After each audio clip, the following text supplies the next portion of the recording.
మేము అనంతపుర కోవూర్ నగర్లో వాసిస్తూ ఉన్నాము.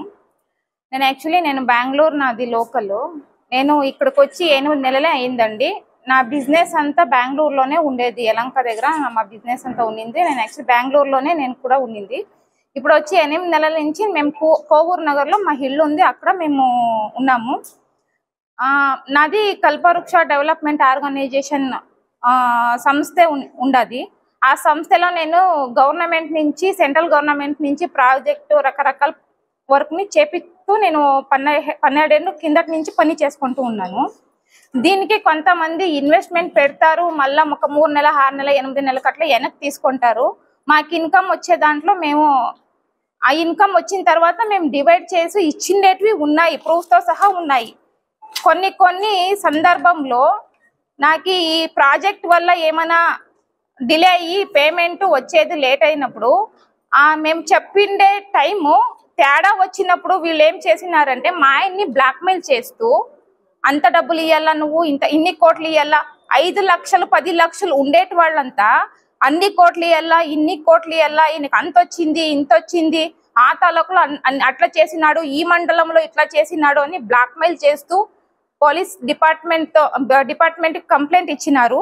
ఇచ్చిన తర్వాత వాళ్ళు ఎంక్వైరీ చేసుకొని స్టేట్మెంట్ తీసుకొని ఏం జరిగింది ఏం లేదు అని చూసుకోకుండానే ఇంటి దగ్గరకు వచ్చి ఇంటి దగ్గర గొడవ చేసేది, మనిషిని పెట్టుకొని పోయి కొట్టేది, తిట్టేటివి. ఇంకొకటి 2 రోజుల నుంచి మా ఆయన వెనకొచ్చినాడు. మళ్ళా వచ్చి ఉండేదేముందో నేను ప్రూఫ్తో సహా పెడతాను, ఎంక్వైరీ చేసి ఏమైనా కట్టాల్సిందే ఉంటే నేను కట్టినాను, డబ్బులు కట్టిన తర్వాత ఇంకా ఏమైనా కట్టేది మేము బ్యాలెన్స్ ఉంటే, మా నుంచి ఏమైనా తప్పు జరిగింటే నేను ఏముందో ప్రొసీజర్ లీగలీగా నేను ప్రొసీడ్ అవుతాను అని చెప్పినాడు. కానీ 2 రోజుల నుంచి మా ఆయన కనపడతలేదండి.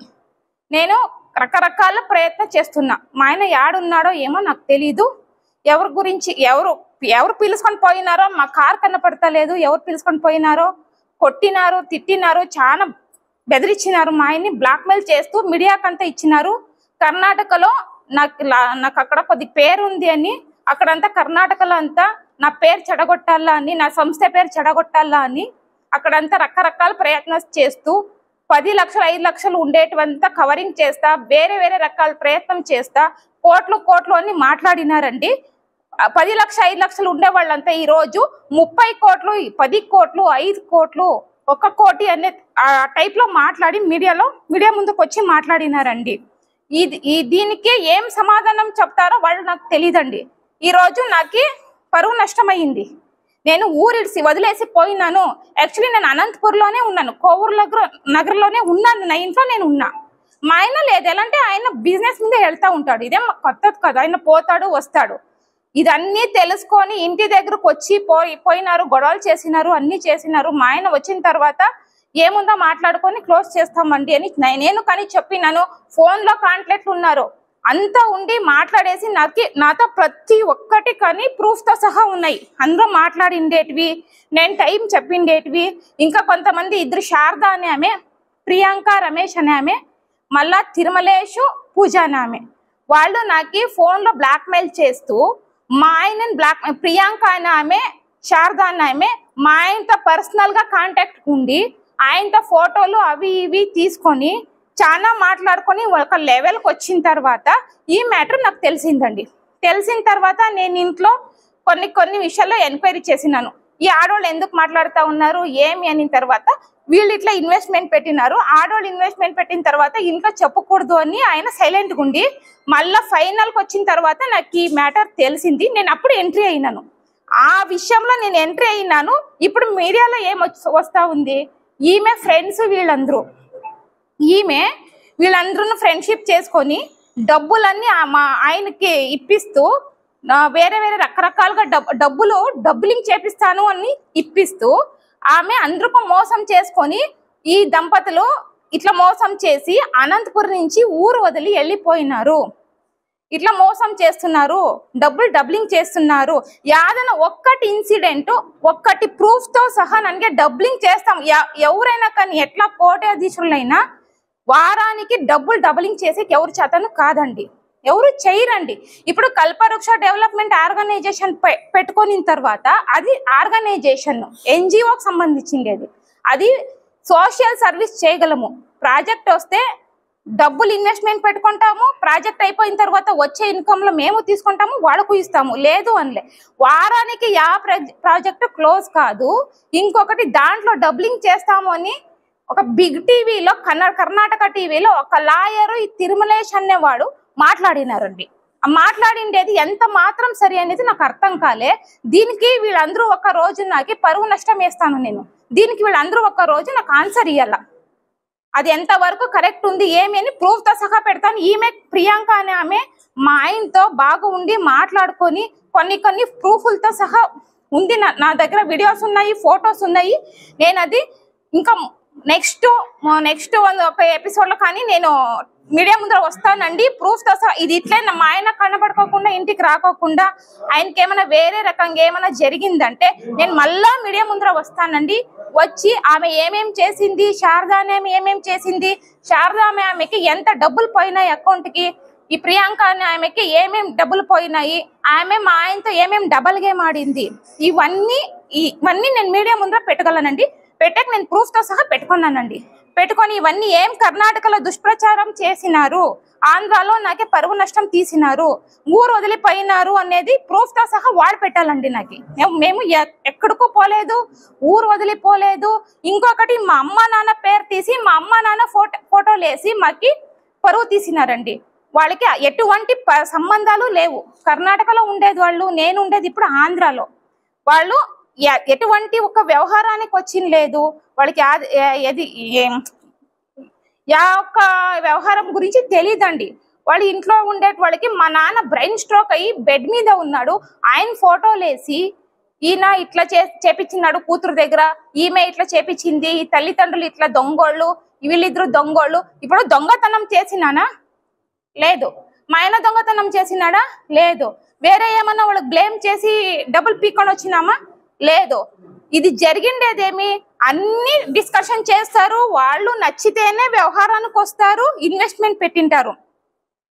పేమెంట్ లేట్ అయినప్పుడు ఒక మనిషిని బ్లేమ్ చేసి వచ్చి మీరు ఇంటి దగ్గర గొడవలు చేసేదేమి, మీరు నచ్చితేనే కదా అకౌంట్కి వేసినారు. మిమ్మల్ని ఎవరు బ్లేమ్ చేసి క్యాష్ ఇప్పించుకొని మీకేమి ప్రూఫ్ లేకుండా మనిషి ఎక్కడికో పోయి ఫోన్ స్విచ్ ఆఫ్ చేసుకొని ఇల్లు తెలియకోకుండా మనిషి కనపడుకోకుండా మీకు చేసి లేదు. నేను ఎంతవరకు డేట్ వరకు కస్టమర్స్ తో కాంటాక్ట్ ఉన్నాము అనేది ప్రూఫ్ తో సహా నేను తీసి పెడతానండి. అన్ని ప్రూఫ్ మాతో ఉన్నాయి. ఊరు వదిలేసి పోయినారు ఒకటి, మళ్ళా ఫోన్ కాంటాక్ట్ లేదు, పరారీ అయిపోయినారు. ఇవన్నీ న్యూ సెన్స్ క్రియేట్ చేసినారు మా మీద. లేనిపోనివన్నీ క్రియేట్ చేస్తూ మా ఆయనకి బెదిరిస్తా కోట్లు వేల కోట్లు ఎత్తుకొని పోయినారు. ఒక పేపర్ లో ఏమొస్తుంది, 1 కోటి రూపాయలని వచ్చింది సాక్షి పేపర్ లో. ఇంకొక న్యూస్ లో ఏమొచ్చింది 71 కోటి అని చెప్తా ఉన్నాడు. అన్నోన్ పర్సన్ ఆయన ఎవరు అనేది మాకు ఇంతవరకు తెలీదు. నాతో అన్ని వీడియోస్ ఉన్నాయి, ఎవరెవరు మాట్లాడినారు, ఏమేం జరిగింది అనేది అన్ని మీడియాతో మాట్లాడిండే వాళ్ళు అందరూ ఉన్నారు. కానీ దాంట్లో కొన్ని పర్సన్సే మాకు తెలీదు. మాకు తెలియకుండా ఉండే పర్సన్స్ అని వచ్చి మాట్లాడుతూ ఉన్నారు. దాంట్లో వాళ్ళకి ఏం సంబంధం ఉంది, వాళ్ళకు దీనికి ఏముంది, దీని వెనకాల ఎవరు ఉన్నారు అనేది నాకు అన్ని అర్థమైంది. ఒకరోజు మీడియా ముందర వస్తాను, నేను అన్ని పెడతానండి. కానీ నాకు ఇప్పుడు కావాల్సిండేది ఇంతే. మాకి కావాలని ఎవరెవరు ఏం చేసినారో, మా ఆయనని ఎక్కడ పెట్టినారో, కిడ్నాప్ చేసినారు. మా ఆయన 2 రోజుల నుంచి కనపడతలేదు. మా ఆయన కిడ్నాప్ చేసినారు, మా కార్ కనపడతలేదు. డిపార్ట్మెంట్ వాళ్ళు చాలా బెదిరించి మమ్మల్ని బ్లాక్మెయిల్ చేస్తా ఉన్నారండి. ఇంకొకటి, ఇది కర్ణాటకలో కంప్లైంట్ అయ్యిండేది, కర్ణాటకలో ఎఫ్ఐఆర్ చేపించినారు. కర్ణాటకలో ఎఫ్ఐఆర్ చేపించి డిపార్ట్మెంట్ అంటే అందరికి ఒకే ప్రొసీజర్. కర్ణాటక వేరే ప్రొసీజర్ ఉండదండి, ఆంధ్ర వేరే ప్రొసీజర్ ఉండదండి. ఆంధ్ర పోలీసు వాళ్ళను తిడుతూ, ఆంధ్ర డిపార్ట్మెంట్ వీళ్ళకి సహకరిస్తా ఉంది అని తిడుతూ, బ్యాంక్ ఎంప్లాయీస్ ని తిడుతూ, మాయల్ని బ్లాక్మెయిల్ చేస్తూ, నన్ను పారిపోయింది, ఈమె దొంగ, ఆమె ఇట్లా చేసింది అట్లా చేసింది అని మా మీద లేనిపోనివి నిందనాలేస్తూ మమ్మల్ని దొంగల కట్ల సమాజంలో నిరూపించినారండి. దీనికంతా మాకి పరువు నష్టం వేపించి మీడియా ముందర నేను ఇంకొకసారి మీడియా ముందర కూర్చోవాలనుకున్నాను. ప్రూఫ్ తో సహా కూర్చుంటాను. ఇప్పుడు నేను స్టేట్మెంట్ ఇవ్వడానికి ఎందుకు వచ్చినానంటే మా ఆయన కనపడతలేదు. నాకు ఏం సార్ అనంతపురంకి వచ్చినారు సార్, వచ్చి మాట్లాడినారు, డిపార్ట్మెంట్ వాళ్ళని కలిసినారు, మాట్లాడినారు, స్టేట్మెంట్ తీపిచ్చినారు, బ్యాంక్ లో ఎవరెవరికి ఎంత అమౌంట్ పోయింది అని ప్రూఫ్ తో సహా పెట్టుకున్నారు. వాళ్ళు అంతా చూసినారు. నేనేం చెప్పినాను, ఉండేదే 15 లక్షల ప్రాబ్లం, ఇది 15 లక్షలు కోట్లు చెప్తున్నారు, స్టేట్మెంట్ చూడండి అని నేను ఎస్ఐతో ఫోన్ లో మాట్లాడినాను. అదంతా రికార్డు ఉంది నాతో. అది అయిపోయిన తర్వాత 15 లక్షల ప్రాబ్లం ని పెద్దగా చేస్తూ వీళ్ళు ఏం చేసినారంటే మాకి 15 లక్షలు కాదు ప్రాబ్లము, మాకి పర్సనే కావాలా, పర్సన్ బండి కావాలా, పర్సన్ అట్లా చేస్తాను ఇట్లా చేస్తాను బెదిరిస్తా ఉన్నారు. బెదిరించిన తర్వాత తిరుమలేషు మళ్ళా ఈ ప్రియాంక హస్బెండ్ వాళ్ళకి డబ్బులు వేసేసినామండి. 70 లక్షలు డబ్బులు వేసేసినాను. మళ్ళా 15 లక్షలు ఒకసారి, 7 లక్షలు ఒకసారి డబ్బులు పోయింది. టోటల్ 90 లక్షల వరకు డబ్బులు పోయింది. ఆ డబ్బులంతా యూజ్ చేసుకున్నాడు. ఒక్కసారి డబ్బులు మేము 3 లక్షలు ఇచ్చినాము. ఎందుకంటే ఇన్వెస్ట్మెంట్ లో ఇన్కమ్ వచ్చింటే 3 లక్షలకు 60 లక్షల వరకు వాళ్ళకి అకౌంట్ కు పోయిందండి. అదంతా వాళ్ళు మాకేమి లెక్కాచారం చూపించుకోకుండా వచ్చిన డబ్బులంతా వాళ్లే తినేసి వాళ్ళకి 3 కోట్ల వరకు అప్పులు ఉన్నాయి అని మా ఆయనతో మాట్లాడినాడు. ఆయన పెళ్ళం మాట్లాడింది అది. కానీ మాతో ప్రూఫ్ ఉంది, మీరు ఇచ్చిండే డబ్బులతో మేము అప్పులు కట్టుకున్నాము. మా డిమాండ్ ఏం లేదు సార్. ఇప్పుడు మా ఆయన లేదు, మా ఆయన కనపడతలేదు, 2 రోజుల నుంచి కనపడతలేదు. మాకి న్యాయం దొరకాలా ఇప్పుడు. లేనిపోనివు మా మీద బ్లాక్ మెయిల్ చేస్తూ నిందనలు వేస్తూ పరువు నష్ట చేసేసినారు. మా ఆయన ఇప్పుడు బయటకు రావాలా, ఎక్కడున్నాడు సార్? నాకు తిరుమలేషు, శారద, ప్రియాంక, రమేష్, మెయిన్ తిరుమలేష్ సార్. నాకు తిరుమలేష్ నుంచినే మా ఫ్యామిలీ అంతా ఇదైపోయింది సార్. ఇప్పుడు ఈ రోజు మాకు ఈ స్థితి రావడానికి తిరుమలేష్ పెళ్ళాము, ప్రియాంక, శారద, వీళ్ళ ప్రియాంకని విడిచిపెట్టొద్దండి సార్. ప్రియాంక నుంచి చాలా మా ఫ్యామిలీ కానీ డిస్టర్బ్ అయింది సార్. నా పర్సనల్ లైఫ్ డిస్టర్బ్ అయింది సార్. ప్రియాంక రాయదుర్గామే సార్, జగలూరు టీమే సార్. అది వీళ్ళు ఎవరు అనేది నాకు ఎవరు తెలియదు సార్. ఈమె నుంచినే మా ఆయన పరిచయం అయింది. వీళ్ళిద్దరు ఫ్యామిలీ పర్సనల్ గా ఏమేమి మాట్లాడుకున్నారో అది అయిపోయిన తర్వాత నాకు తెలిసిన తర్వాత ప్రియాంక నాకు ఆపోజిట్ అయ్యింది. అప్పటి నుంచి ఈ అమ్మాయి వేరే రకంగా డబ్బులు డిమాండ్ చేస్తూ 3 కోట్లు అడిగి బ్లాక్ మెయిల్ చేస్తూ మా ఆయన్ని మళ్ళీ ఫైనల్ కయ్యలేదు అని గొడవలు చేసుకున్నారు. నేను గొడవలు చేసినాను. అది అయిపోయిన తర్వాత కంప్లైంట్ అది ఇది తిరుమలేష్ అనే పర్సన్ ని పెట్టి ఈ అమ్మ బ్యాక్ నుంచి నడిపిస్తూ ఈ రోజు మా ఆయన కనపడుకోకుండా చేసినారు. జగలూరు సార్, జగలూరు సార్. సార్ ఇప్పుడు ఎఫ్ఐఆర్ అయింది. అవును సార్, అవును సార్. ఇప్పుడు ఎఫ్ఐఆర్ అయింది సార్. ఎఫ్ఐఆర్ అయిన తర్వాత 41 నోటీస్ ఇవ్వాలా సార్? ప్రొసీజర్ ఎఫ్ఐఆర్ కాపీ ఇవ్వండి అని అడుగుతున్నాను. ఇవ్వండి, ఏమైనా ఉంటే ప్రొసీజర్ ప్రకారంగా నేను వస్తా. కనిష్ట పక్షం మా ఆయన లోపల ఉండినా నేను బెయిల్ తీసుకొని బయటకు తీసుకుంటా. మీకేం కావాలో, నేను ఏమైనా బ్యాలెన్స్ ఉంటే ప్రూఫ్ తీసుకొని రాండి, నేను కట్టిస్తా. మీకేం కావాలో న్యాయం చేపిస్తా అని అడుగుతున్నాను సార్. దొడ్డబళాపుర, బెంగళూరు ఇక్కడంతా వీళ్ళు లింకులు పెట్టుకొని లేనిపోని మా మీద నిందనలు వేస్తూ మాకి అవమానం చేస్తున్నారు. అనంతపురం వదిలేసి పోయినారు అని మా మీద లేనిపోని నిందనలు వేసి మమ్మల్ని అవమానం గురి చేసినారు. దయచేసి దీనికి నాకు న్యాయం కావాలా అండి. నా మా ఆయన రావాలా ఇంటికి. నాకు సార్ లేదు సార్. ఏమంటే మా ఆయన సండే నైట్ పోలీసు వాళ్ళ దగ్గరకు ఆయనే పోయినాడు, మాట్లాడినాడు. మళ్ళా జగలూరు పోలీసు వాళ్ళ దగ్గరకే, మళ్ళా ఆదివారం నైట్ అక్కడే ఉన్నాడు. సోమవారం వచ్చేసినాడు. అన్ని మాట్లాడుకొని వచ్చినాను అని ఎస్ఐ సారు వచ్చినారు, నాతో మాట్లాడినారు. అమ్మ అదేముందో ప్రాబ్లం క్లియర్ చేసుకోండి అమ్మా, నాకు పై నుంచి ప్రెజర్ అవుతా ఉంది అని చెప్పినారు. నేను స్టేట్మెంట్ అన్ని తీసి వాళ్ళకి పంపించినాం. సిఎస్బి బ్యాంక్ లో ఏమేమి ఉందో స్టేట్మెంట్ అన్ని ఇచ్చినాము. ఇచ్చిన తర్వాత వాళ్ళు మా ఆయన్ని 41 నోటీస్ ఇవ్వండి, మీకు ఏం డబ్బులు ఉందో 15 లక్షలే కదా, డబ్బులు రెడీ ఉన్నాయని డబ్బులు చూపించిన అన్నాను. నోటీస్ ఇచ్చి మా ఆయన క్లియర్ చేపించేసి మీరు డబ్బులు తీసుకుపోండి అని చెప్పినాను. లేదు నాకు పర్సన్నే కావాలా, నాకు మీ కార్ కావాలా, మీ ఇల్లు ఎంక్వైరీ చేయాలా, యాడాడు ఏమేమి డబ్బులు ఇచ్చినారు, మీ ప్రాపర్టీ ఎంత ఉంది, మీ ప్రాపర్టీ అంతా మేము హ్యాండ్ ఓవర్ తీసుకుంటామని బెదిరిస్తూ ఆ రోజు వెళ్ళిపోయినారు. సార్ ఎందుకు వెళ్ళిపోయినారు సార్? డబ్బులు కట్టించుకొని పోవచ్చు కదా అని అడిగినాను నేను. మా ఆయనను అడిగినాడు ఆ రోజు.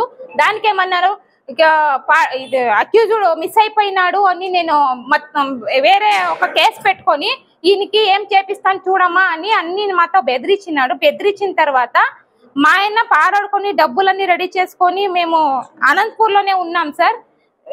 ఇంకేమన్నీ క్లోజ్ అయిపోతుంది కదా, క్లియర్ అవుతుంది అన్న మూమెంట్ లో మేమున్నాము.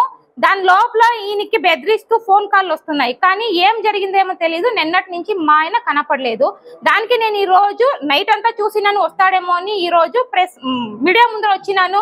తర్వాత నెక్స్ట్ ప్రొసీజర్ నేను పోలీస్ స్టేషన్ పోయి ఎస్పీ దగ్గర నేను ఎస్పీ సార్ దగ్గర నేను కంప్లైంట్ ఇవ్వడానికి ప్రొసీడ్ అవుతాను సార్. పుష్ప శ్రీరాములు చేసినాను సార్. మళ్ళా ఈ కోవిడ్ టైంలో నేను టీడీపీ అంటే పిల్లల కోసము స్కూల్ అన్ని బంద్ అయిపోయింటే ఆ టైంలో నేను పిల్లలకి ఈవినింగ్ క్లాస్ చేపించడానికి మళ్ళా